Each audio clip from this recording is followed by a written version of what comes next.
वर्षों में श्री राधा बाबा महाराज। राधा बाबा का एक मैं लीला सुनाता हूं कथा में कि राधा बाबा पूरे दिन एक टीन शेड के नीचे बैठे रहते थे और भक्तजन सामने से उनका दर्शन करते थे। लेकिन सुबह सुबह आप 4 बजे उठ करके जब शौच के लिए जाते थे तब एक बूढ़ी मैया इनका दर्शन करने आती थी और वो केवल दर्शन नहीं करती, पीछे पीछे बाबा के संग जाती। वो जहां जंगल झाड़ी में जाते बेचारे वहां पे भी उनका दर्शन करते। कुछ वैष्णवों ने देख लिया, उन्होंने मैया से कही, मैया तुमको शर्म नहीं आती है? बाबा सुबह सुबह बेचारे अपने नित्य नियम में जाते हैं, तुम वहां भी उनका दर्शन करती हो और हमने देखा तुम छुप छुप के सब जगह से देखती हो, क्यों करती हो ऐसा? पूरे दिन बाबा टीन शेड में बैठते हैं, वहीं दर्शन किया करो। तो बूढ़ी मैया के नेत्रों से आंसू आ गए। बोले मैं सच बताऊं, मैं बाबा को नहीं देखती। बाबा तो पूरे दिन दिखते हैं, बाबा तो पूरे दिन दिखते हैं, दर्शन देते हैं, मैं दिन भर उनका दर्शन करती हूं। पर ये सुबह सुबह जब शौच के लिए जाते हैं ना, उसी समय एक सांवरा सलोना सा लाला इनकी लठिया पकड़ के संग चलता, मैं उसको देखने जाती हूँ, मैं उसका दर्शन करने जाती हूँ, वो रोज दिखता है। तो सब रसिक जन इतने आश्चर्य में आ गए कि मतलब वो इतने पवित्र हैं राधा बाबा कि वे जब अपने नित्य नियम करने जाते हैं तब भी ठाकुर जी उनके संग रहते हैं, तब ठाकुर जी का विशेष दर्शन उनके साथ होता है और वो मैया को दिखते थे। ऐसे थे राधा बाबा। तो एक बार राधा बाबा ब्रज की किसी यात्रा में थे, हमने एक महापुरुष से ये लीला सुनी। तो यात्रा में इतने श्रमित हो गए थे, रोज तो 4 बजे उठ जाते थे, लेकिन आज 7 बजे उठे सुबह। तो राधा बाबा जैसे उठे तुरंत उनके कक्ष में एक महापुरुष बिना किसी रुकावट के घुसता ही चला आया, जिसको वो जानते भी नहीं थे। राधा बाबा उठ करके देख करके बड़े संकोच में आ गए। बोले भाई ये कौन बाबा है, सीधे मेरे कमरे में घुसा चला आया है। तो फिर भी कहा, बोले महापुरुष आपको प्रणाम है, आप कौन हैं, कहां से आए हैं, आपका क्या परिचय है? तो वो जो बाबा उनके कक्ष में आया वो दोनों भुजा उठा करके रोने लगा। बोले मैं सत्य बता रहा हूं, आज पहली बार मेरे स्वप्न में श्री जी आई थी, किशोरी जी आई थी, और श्री जी आकर के मुझसे बोली तेरे भजन को पूरा फल प्राप्त है वे में नेक दूरी रह गई है, या हमारे में तो को राह बतावे आई हूं कि अपने भजन को फल पूरा कर ले। मैंने पूछी हे श्यामाजू भजन को फल कैसे पूरा होगा? बोले कि अभी अभी राधा बाबा आए हैं बिड़ला धर्मशाला में। बोले मेरा हाथ पकड़ के श्री जी स्वप्न में लेकर के गई धर्मशाला, और मुझे तो पता नहीं आप कहां रुके, आपके कमरे के बाहर जाके उन्होंने इशारा किया, बोले या कमरा में बैठे बाबा, उनको जाके सुबह दर्शन कर लियो, उनके दर्शन से ही तेरा भजन फल पूरा होगा। ये सुनते ही राधा बाबा नेत्रों से अश्रुपात होने लगा। बोले श्री जी ने ऐसी आज्ञा दी? बोले हाँ। बोले श्री जी मुझसे कह के गई कि आज तुम आज जाकर के इनका दर्शन करना। चरणों में प्रणाम किया और प्रणाम करके बोले श्री जी ने एक आज्ञा और दी है। बोले क्या?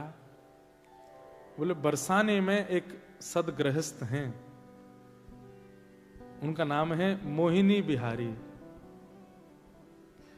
मोहिनी श्याम जी, आप कृपा करके या तो उनके दर्शन कराओ। मतलब श्री जी ने मुझको आज्ञा दी मैं आपके दर्शन करूं, और आपके लिए आज्ञा दी है कि बरसाने में एक संत हैं, एक सदगृहस्थ हैं, संत नहीं है, परिवार है उनका पूरा, मोहिनी शरण जी, आप उनके दर्शन करे आओ, और दर्शन नहीं कर सको तो उनके घर की मधुकरी मंगा करके पालो। ये किशोरी जी ने आपके लिए आज्ञा की है। और ऐसा कहकर अब सुबह सुबह उठते ही कोई अपरिचित आकर के इतना सब कुछ बोल जाए तो उस पर विश्वास नहीं होगा। और ऐसा कहते तुरंत वो बाबा वहां से प्रस्थान किए। राधा बाबा महाराज तुरंत दौड़ करके अपनी छत पर गए देखने के लिए कि ये जाएगा किस तरफ। तो देखा वो दोनों भुजा उठा करके नेत्रों से अश्रुपात वृंदावन की ओर दौड़ा। उसकी स्थिति बता रही थी कि वो झूठ नहीं बोल रहा है। राधा बाबा महाराज ने अपने कुछ सेवकों को बुलाया और सेवकों से कहा एक काम कीजिए, ऐसे करके एक मोहिनी श्याम मोहिनी जी करके, मोहिनी शरण जी करके एक सदगृहस्थ हैं बरसाने में।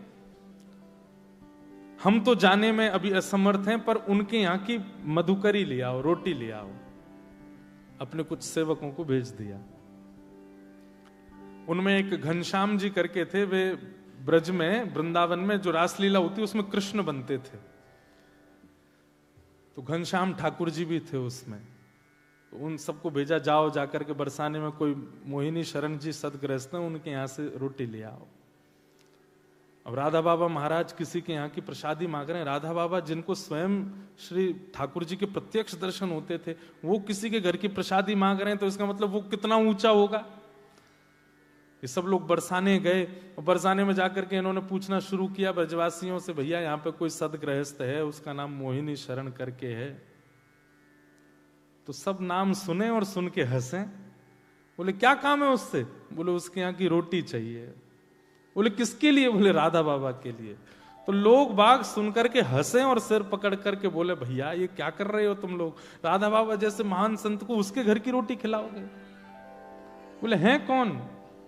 बोले बरसाने का एक पागल है, उससे कोई मिलता नहीं जुलता नहीं, उसको देख के बच्चे भाग जाते हैं, वो जिस गली में जाता है सब दुकानें बंद कर लेते, कहां से कब क्या उठा ले, पागल है। तो सेवकों ने सोचा राधा बाबा ने आज्ञा की है, लेके तो जानी है रोटी। बोले फिर भी बताओ ना कहां है घर। बता दिया सबने। बोले वहां रहता है, वो तो प्रसिद्ध पागल है, यहां का चले जाओ। जैसे गए, घर पर पहुंचे तो घर की स्थिति देख करके बिल्कुल नहीं लग रहा है कि एक वैष्णव का घर है। वैष्णव के घर की पहचान अलग होती है। तुलसी का पौधा तो होगा, बाहर कुछ सातिया तो बना होगा, गैया का गोबर तो रखा होगा, ठाकुर जी की सेवा घर में हो रही होगी, दिव्य अगरबत्ती की सुगंध आ रही होगी। ऐसे वैष्णवों के घर की पहचान होती है। हम जिस घर में रुके हैं मेलबर्न में, उस घर का नाम है वृंदावन। और उस घर के जिस कमरे में हम रुके, उस कमरे का नाम है गोवर्धन। जहां भोजन बनता है ठाकुर जी का, उस भोजनालय का नाम है मैया की रसोई। जहां हमारे ठाकुर जी गिरधरलाल जी विराज रहे हैं, उस कक्ष का नाम है बरसाना। और जहां आकर के सब लोग बैठते हैं और बैठ कर के वार्ता करें, चर्चा करें, जो कुछ भी करें, उस स्थान का नाम है रास स्थल। अब सोचो कैसा सुंदर पूरा घर, पूरा ब्रज वृंदावन जैसा है। तो मतलब घर में जाकर के ये ना लगे कि यहाँ ठाकुर जी रेंट पे रहते हैं, बल्कि ये लगे मालिक रेंट पे रहते हैं, यहाँ के अधिकारी तो ठाकुर जी हैं। कई घरों में ऐसा लगता है ठाकुर जी रेंट पे रह रहे हैं, कि अलमारी में बैठे हैं। घर जाके ऐसा लगे कि मालिक रेंट पे रहते हैं, ठाकुर जी का अधिकार है। तो लेकिन यहां उल्टा था। जिनके घर से रोटी लाने के लिए कहा था, उनके घर में एक भी वैष्णव लक्षण नहीं थे। घर के भीतर जाकर के सबने हाथ जोड़ के कहा, बोले भैया ये मोहिनी शरण जी कहां हैं? बोले उनसे क्यों मिलना है आपको? बोले कि उनके हाथ से एक रोटी लेनी है हमको। बोले वो पड़े देख लो। तो खटिया चारपाई पे पड़े थे, दोनों पैरों में जूते पहन रखे थे, बूट, और एक के ऊपर एक ऐसे बूट रख करके बिल्कुल ऐसे दोनों पैर हिला रहे हैं, ये हाथ ऐसे धर के। और जिस चारपाई पे पड़े थे, वहां जो दीवार थी उस पर नेताओं के और पुराने जमाने के फिल्म सितारों के चित्र लगे हुए थे। ज्यादा पुरानी बात नहीं है ना। और बढ़िया उन्हीं को निहार रहे थे, ऐसे सिर अपने सहला रहे थे, ये है इनके हाथ से रोटी लेके जानी है। जितने गए उनके चित्त में आई, कहीं हम अपराध तो नहीं कर रहे? भैया एक बार बरसाने में और घूम के आ जाओ, कोई और तो नहीं है? कहीं इसके हाथ से रोटी ले जाके हमने राधा बाबा को खवाई दई और कहीं उनके बने भय भाव सवरे नष्ट हो गए तो अपराध लगेगा हमको। या आचार विचार से कहां से लग रहा है कि इसके हाथ की रोटी? सब जगह एक राउंड और मार के आए बरसाने में। सबने कहा नहीं वही है, एक ही है बस, और कोई नहीं है। बोले पता नहीं कैसी लीला है। 2-3 तो भीतर गए नहीं, बोले हम तो नहीं जा रहे, हम तो पहले बाबा को भी सच्चाई बता देंगे, ले आओ रोटी तो लेके जानी है। तो अंदर रोटी लेने के, भैया आपको प्रणाम, जय श्री कृष्ण, जय श्री राधे। कहां से आ गए हो, सुबह सुबह आ गए, क्या बात है, क्या चाहिए? बोले अपने हाथ से रोटी दे दो। बोले ले लो रोटी, वहां भीतर से आ जाते हैं पता नहीं कहां कहां से मांगने के लिए। बोले नहीं, आप अपने हाथ से दे दो। तो पहले तो 10 सुनाई, और 10 सुना करके फिर गए और रोटी दे दी। बोले ले जा। और ले करके वो सब लोग राधा बाबा के पास आए। राधा बाबा आपने ये बताई। अब वो बताते कि वो कैसे हैं, उनका आचरण, उनका रूप, उनका स्वरूप, इतने में तो बाबा ने रोटी ली और पहला उसका कवल तोड़ करके माथे से लगा के पा लिया।